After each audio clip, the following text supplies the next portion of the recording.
अस्सलाम वालेकुम स्टूडेंट्स, कैसे हैं आप लोग। उम्मीद है खैरियत से होंगे।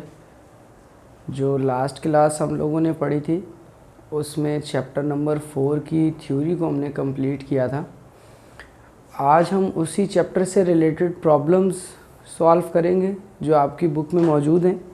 और उन प्रॉब्लम को सॉल्व करने से पहले सबसे पहले हम जो काम करते हैं प्रॉब्लम सॉल्व करने से पहले, वो हम अपने चैप्टर से रिलेटेड तमाम फार्मूलाज लिख लेंगे अपने पास, ताकि ड्यूरिंग प्रॉब्लम्स हम उसको आसानी से सॉल्व कर सकें। तो जो हमारे फार्मूलाज हैं जो हम इस्तेमाल कर रहे हैं,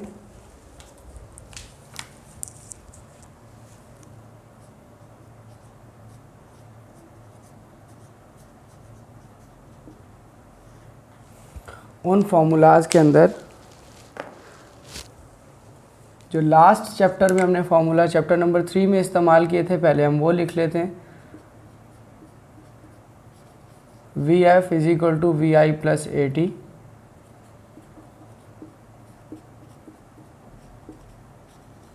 S is equal to V I T plus half A T square,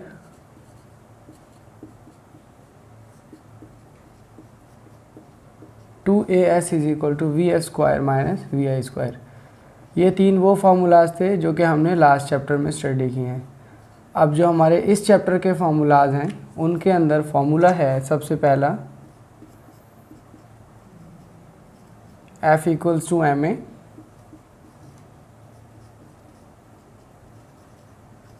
W equals to M ji,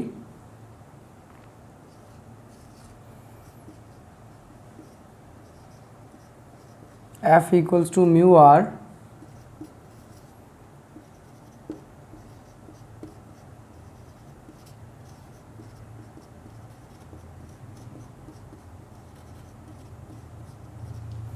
m1u1 plus m2u2 is equal to m1v1 plus m2v2। Law of conservation of momentum का formula है। और इसके बाद हमने दो cases पढ़े थे acceleration और टेंशन के फार्मूलाज के। जो पहला केस था हमारा, उस पहले केस के अंदर एक्सेलरेशन का फॉर्मूला है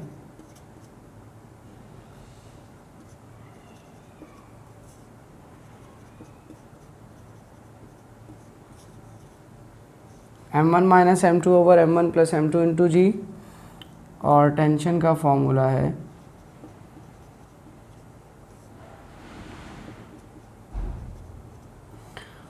two m1 m2 over m1 plus m2 into g. ये हमारे पास केस नंबर 1 के दो फार्मूलाज थे।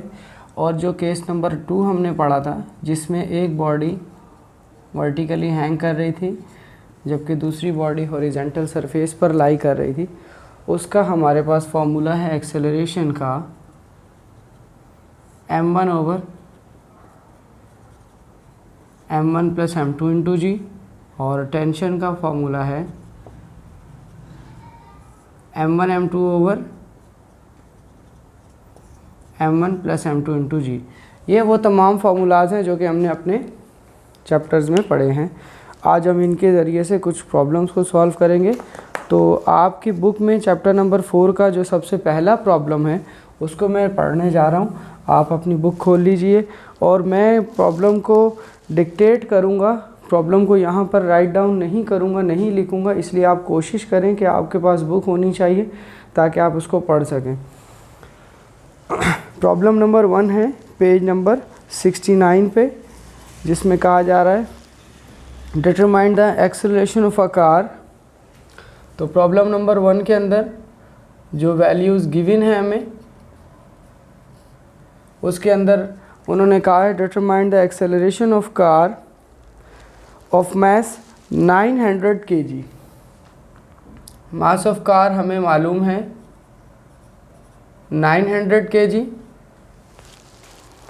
When a net force of 2700 Newton, जो नेट फोर्स अप्लाई की जा रही है वो 2700 न्यूटन की अप्लाई की जा रही है।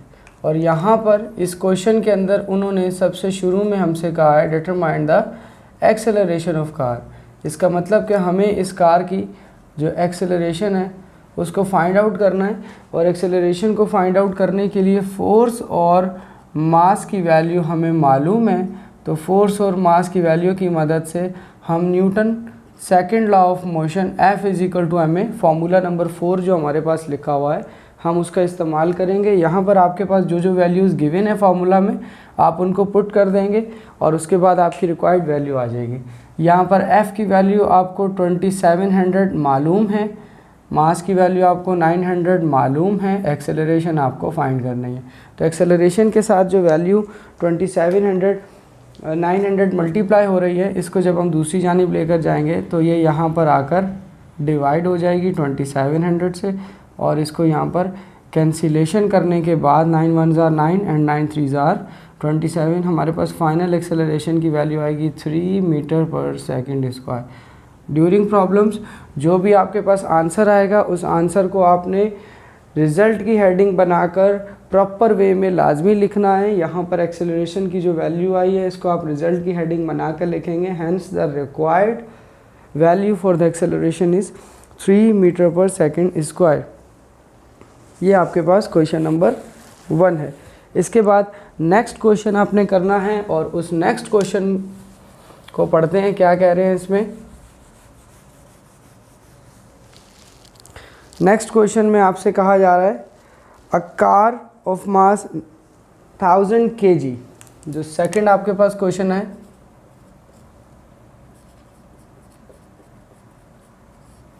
इसमें जो फर्स्ट वैल्यू गिवन है वो है mass of car 1000 kg,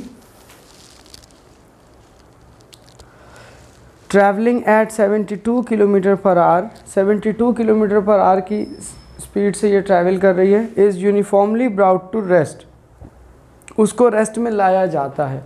rest में वो लाया जा रहा है, इट मीन्स कि ये जो 72 है ये इसकी इनिशियल वेलोसिटी होगी। जब भी कोई चीज़ मूविंग स्टेट से रेस्ट के अंदर आती है तो उसकी फाइनल वेलोसिटी 0 रखी जाती है। ये हमने लास्ट चैप्टर के अंदर इसको स्टडी किया है कि अगर कोई चीज़ आपके पास मूव कर रही हो और मूव करते करते उसको रेस्ट में लाया जाएगा तो उसकी फाइनल वेलोसिटी 0 होगी और इनिशियल वेलोसिटी कुछ ना कुछ होगी। इसके आगे कहा जा रहा है over a distance of 40 metre. तो जो डिस्टेंस इन्होंने कवर किया है that is 40 metre. And last में कह रहे हैं फाइंड द एवरेज एक्सेलरेशन। जो पहला आपको वैल्यू मालूम करनी है वो एवरेज एक्सेलरेशन की है और दूसरी वैल्यू जो आपको मालूम करनी है वो एवरेज ब्रेकिंग फ़ोर्स की, यानी कि जब फोर्स लगाएंगे ब्रेक करने के लिए तो उसकी ब्रेक पर जो फोर्स अप्लाई होगी वो कितनी होगी। तो यहाँ पर आपको वैल्यूज़ फाइंड आउट करने से पहले जो सबसे पहला काम करना होता है वो आपको ये देखना होता है कि आपके गिवन वैल्यूज़ अपनी SI सिस्टम में मौजूद है। अगर कोई वैल्यू SI सिस्टम में मौजूद नहीं है तो उसको कन्वर्ट करते हैं। यहाँ पर आपके पास इनिशियल वेलोसिटी की वैल्यू किलोमीटर पर आवर्स में है तो आप इसको किलोमीटर पर आवर से कन्वर्ट कर देंगे मीटर पर सेकंड में। किलोमीटर से मीटर में कन्वर्ट करने के लिए 1000 से मल्टीप्लाई कर रहे हैं और आवर से सेकंड में जाने के लिए 3600 से। यहाँ से 2 ज़ीरोज़ कैंसिल हो जाएंगे, 36 1s are 36 and 36 2s are 72। आप जब इस 2 को 10 से मल्टीप्लाई करेंगे तो आपके पास आ जाएगी 20 मीटर पर सेकंड। ये आपके पास इनिशियल वेलोसिटी आ जाएगी।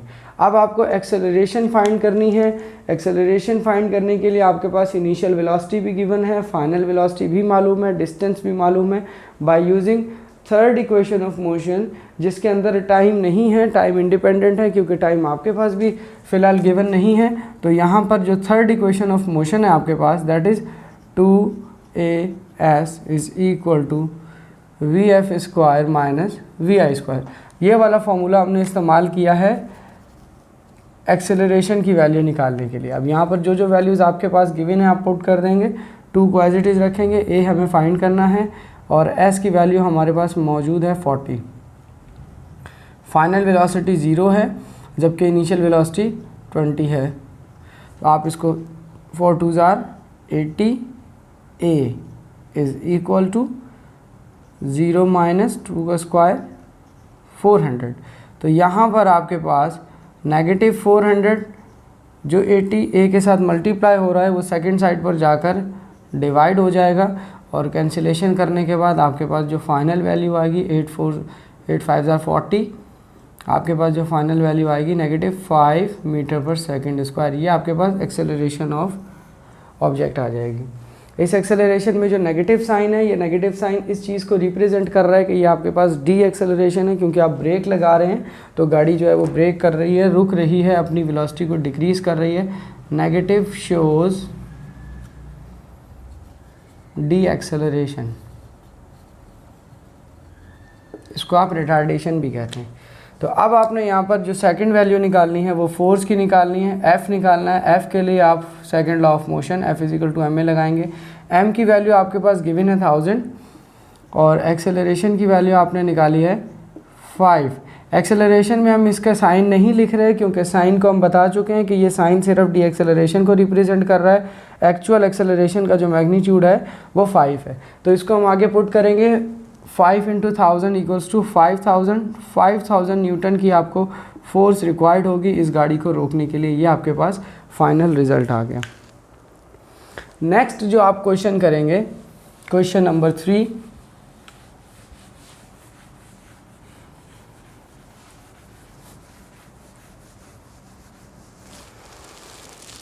क्वेश्चन नंबर 3 में कह रहे हैं अ बुलेट ऑफ मास 50 ग्राम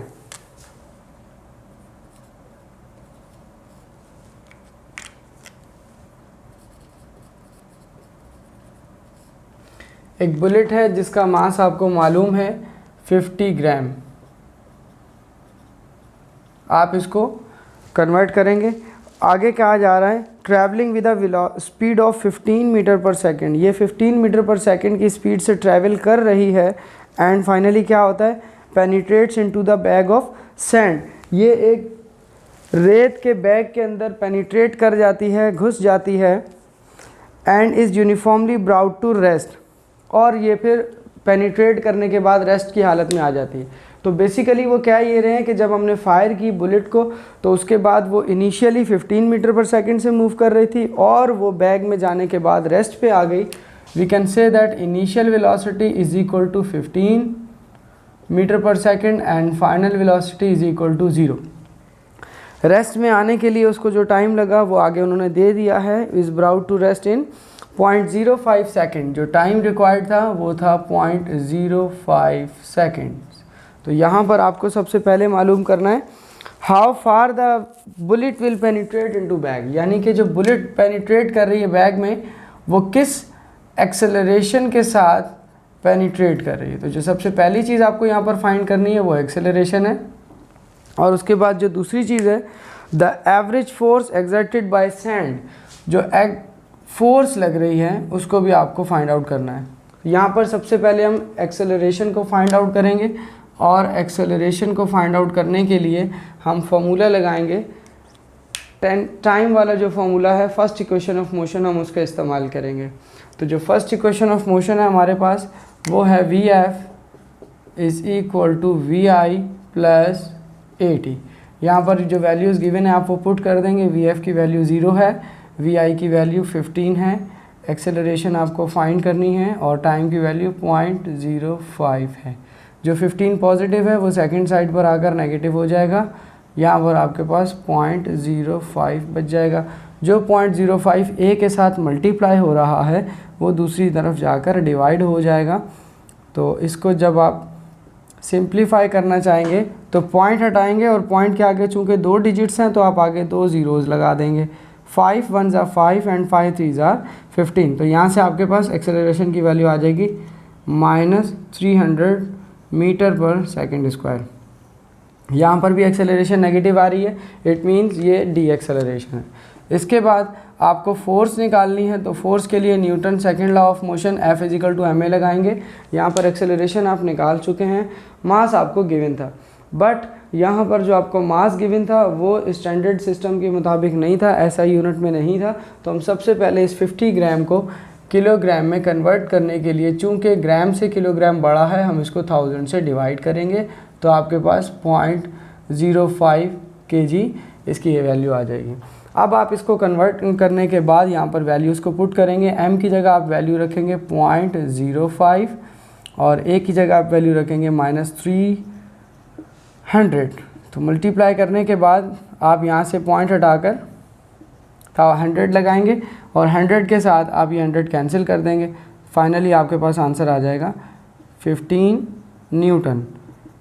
ये कैलकुलेशन जो सिंप्लीफिकेशन मैं कर रहा हूँ, अगर ये सिंप्लीफिकेशन आप नहीं कर सकते या आपको प्रॉब्लम हो रही है तो आप इसको डायरेक्ट कैलकुलेटर के ज़रिए से भी डिवाइड करेंगे तो यही आंसर आएगा। सिमिलरली यहाँ पर भी कैलकुलेटर से मल्टीप्लाई करेंगे तो यही आंसर आएगा, आपको परेशान होने की ज़रूरत नहीं है। नेक्स्ट आपके पास क्वेश्चन है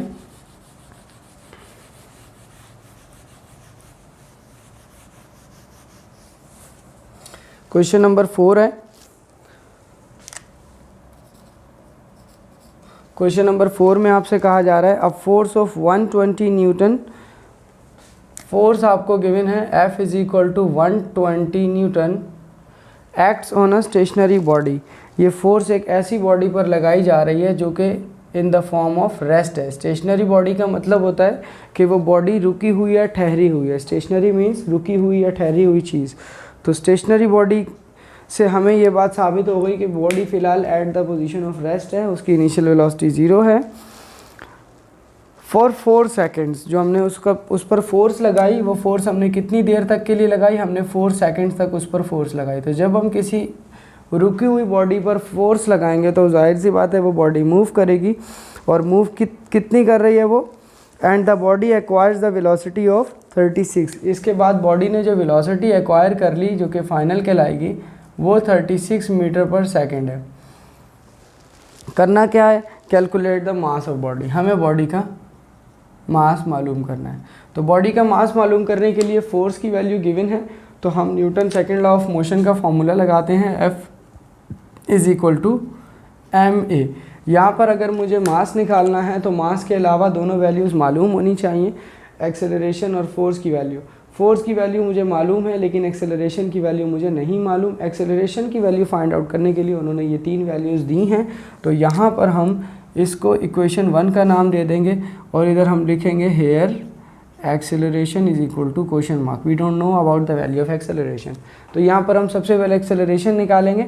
एक्सेलरेशन के लिए जो 3 वैल्यूज़ दी हुई हैं इनको हम फर्स्ट इक्वेशन ऑफ मोशन में पुट करेंगे। First equation of motion Vf is equal to Vi plus 80। यहाँ पर आप इनको सब्सटीट्यूट करेंगे। Vf की वैल्यू आपके पास क्वेश्चन में गिवन है 36, Vi की वैल्यू गिवन है 0, एक्सेलरेशन फाइंड करनी है, टाइम की वैल्यू गिवन है 4। तो आप यहाँ पर लिख देंगे 36 is equal to a into 4। a जो है वो 4 के साथ मल्टीप्लाई हो रहा है तो 4 दूसरी जानिब जाकर डिवाइड हो जाएगा और 36 को 4 से डिवाइड करने के बाद आपके पास एक्सेलरेशन की वैल्यू आ जाएगी 9 मीटर पर सेकेंड स्क्वायर। अब आपके पास चूँकि एक्सेलरेशन आ चुकी है तो अब आप यहाँ पर इक्वेशन नंबर 1 जो है F is equal to ma इसका इस्तेमाल कर सकते हैं। अब यहाँ पर आप F की जगह F की वैल्यू लिखेंगे 120।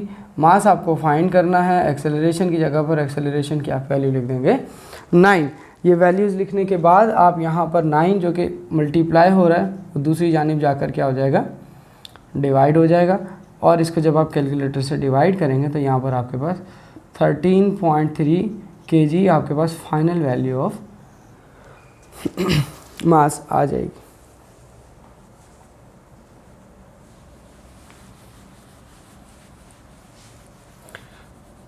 नेक्स्ट हमारे पास क्वेश्चन नंबर 5 है। क्वेश्चन नंबर 5 में कहा जा रहा है a gun of mass 20 kg is fired a bullet of mass 50 ग्राम। यहाँ पर आपको 2 मासेस गिवन हैं। इसका मतलब ये है कि यहाँ पर आपको 2 बॉडीज़ गिवन हैं। तो जब आपको 2 बॉडीज़ 2 डिफरेंट ऑब्जेक्ट्स गिवन एक ही सिस्टम में गिवन होते हैं तो आप उन दोनों के बीच में मोमेंटम का यूज़ करते हैं। यहाँ पर हम गन और मास के डिफरेंट डेटाज बना लेते हैं। यहाँ पर हम गन की वैल्यूज़ लिखेंगे और यहाँ पर हम बुलेट की वैल्यूज़ लिखेंगे। जो वैल्यूज़ हमें मालूम होंगी वो हम यहाँ पर लिख लेंगे। जो गन है और बुलेट है इसमें से किसी को भी आप फर्स्ट बॉडी और सेकंड बॉडी का नाम दे सकते हैं, कोई इशू नहीं है।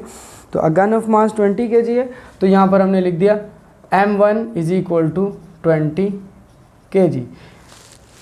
Fyers a bullet of mass 50 gram, it means M2 is equal to 50 grams with a velocity of 200। Velocity of bullet initially अगर हम देखेंगे तो इनिशियली दोनों बॉडीज़ जो हैं वो रेस्ट पे हैं, तो इनिशियली u1 भी 0 होगा और u2 according to the law of conservation of momentum the initial velocity is u1 and u2। And finally अगर हम देखेंगे तो फाइनली जो बुलेट की वेलोसिटी उन्होंने हमें बताई है कि जो बुलेट मूव कर रही है वो 200 मीटर पर सेकंड से मूव कर रही है, और जब हम बुलेट को 200 मीटर पर सेकंड से मूव कराएंगे तो उस सूरत में क्या होगा, गन के अंदर एक जर्क फील होगा, गन पिछली जानिब मूव करेगी और उस पिछली जानिब मूव करने को हम रिकॉइल कहते हैं। Calculate the velocity of recoil of gun, हमें यहाँ पर मालूम करना है कि जो गन पिछली जानिब मूव कर रही है उसकी फाइनल वेलोसिटी v1 जो है वो क्या है। यहाँ पर आपको law of conservation of momentum के मुताबिक m1, m2, u1, u2 and v2 5 values मालूम है, सिर्फ एक वैल्यू आपको फाइंड आउट करनी है। तो आप यहाँ पर फार्मूला लगाएंगे और फार्मूले के अंदर लगाने से पहले हम इस मास को कन्वर्ट करेंगे केजी में। आपके पास 50 ग्राम है, ग्राम को केजी में कन्वर्ट करने के लिए हमने 1000 से डिवाइड कर दिया तो 0.05 केजी आ गया। अब यहाँ पर हम क्या करेंगे, यहाँ पर हमें जो रिक्वायर्ड था वो v1 था। v1 को फाइंड आउट करने के लिए हम क्या करेंगे, हम law of conservation of momentum का formula m1 u1 plus m2 u2 is equal to m1 v1 plus m2 v2, ये वाला फार्मूला हम लोग इस्तेमाल करेंगे। यहाँ पर हम m1 u1 और m1 v1 की वैल्यूज़ जो हैं,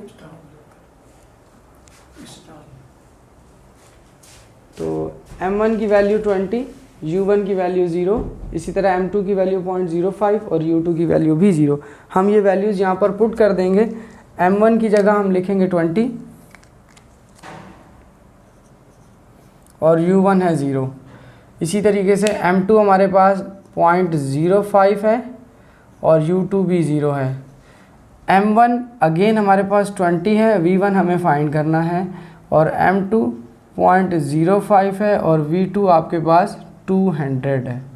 जब आप इसको 0 से मल्टीप्लाई करेंगे तो 0, 0 से मल्टीप्लाई करेंगे 0, तो यहाँ पर आपके पास हो जाएगा 20 v1 और इन दोनों को जब आप मल्टीप्लाई करेंगे तो आपके पास आ जाएगा 10। ये 10 जो कि पॉजिटिव है, इसको आप दूसरी साइड पर ले जाएंगे तो क्या आ जाएगा, -10 is equal to 20 v1। v1 के साथ जो 20 मल्टीप्लाई हो रहा है सेकेंड साइड पर जाकर डिवाइड हो जाएगा, और then we can say that -10/20 is equal to, जब हम इसको डिवाइड करेंगे तो 0.5 मीटर पर सेकेंड। ये नेगेटिव में इसलिए आ रहा है क्योंकि ये रिकॉइल है, ये वेलोसिटी की डायरेक्शन जो है opposite to the direction of bullet है और ये दूसरी डायरेक्शन में जा रही है, इसलिए हम इसको नेगेटिव में ले रहे हैं। ये आपके पास फाइनली रिकॉइल ऑफ गन आ गया। नेक्स्ट है आपके पास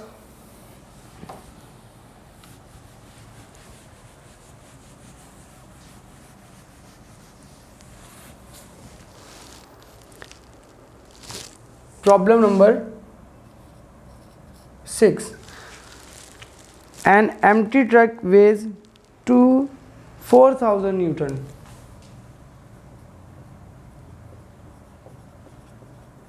एक एम्प्टी ट्रक है जिसका वेट 4,000 न्यूटन है। It engines can produce a maximum acceleration of 1। अगर ये ट्रक इसी तरीके से एम्प्टी चलता है तो एम्प्टी ट्रक की जो एक्सेलरेशन है वो 1 मीटर पर सेकेंड प्रोड्यूस हो सकती है, 1 मीटर पर सेकेंड स्क्वायर। आगे कहा जा रहा है if the truck is loaded with 2000 Newton, अगर हम इस ट्रक के अंदर 2000 न्यूटन का लोड रख देते हैं। इनिशियली उसका जो खाली ट्रक का जो वज़न है, जो लोड है वो 4000 न्यूटन है। अगर हम उसी लोड के अंदर अगर हम W2 की बात करें, अगर हम उसी के अंदर 2000 न्यूटन का लोड डाल देते हैं तो आपके पास फाइनली जो सेकंड पोजीशन है वो 6000 न्यूटन है। ठीक है, देखें जो ट्रक है सिर्फ उस खाली ट्रक का जो वेट है वो 4000 न्यूटन है। तो जब वो खाली चल रहा था तो उसकी एक्सेलरेशन 1 मीटर पर सेकेंड प्रोड्यूस हो रही थी। अब जब हमने उस ट्रक के अंदर खाली ट्रक जिसका लोड 4000 था उसमें हमने 2000 न्यूटन का उसके ऊपर लोड रख दिया। लोड रखने से ट्रक की एक्सेलरेशन जो है वो कम हो जाएगी, उसकी इंजन की जो पावर है वो थोड़ी बहुत डिक्रीज़ हो जाएगी और एक्सेलरेशन ज़्यादा प्रोड्यूस नहीं कर पाएगा।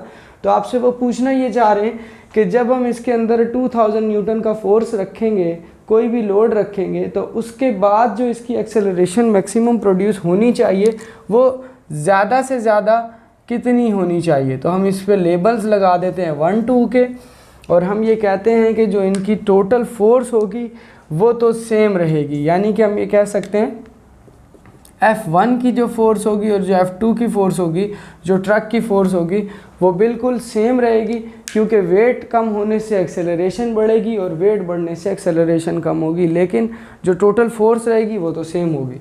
तो फोर्स का फॉर्मूला होता है F = ma। F1 के लिए हम लगाएंगे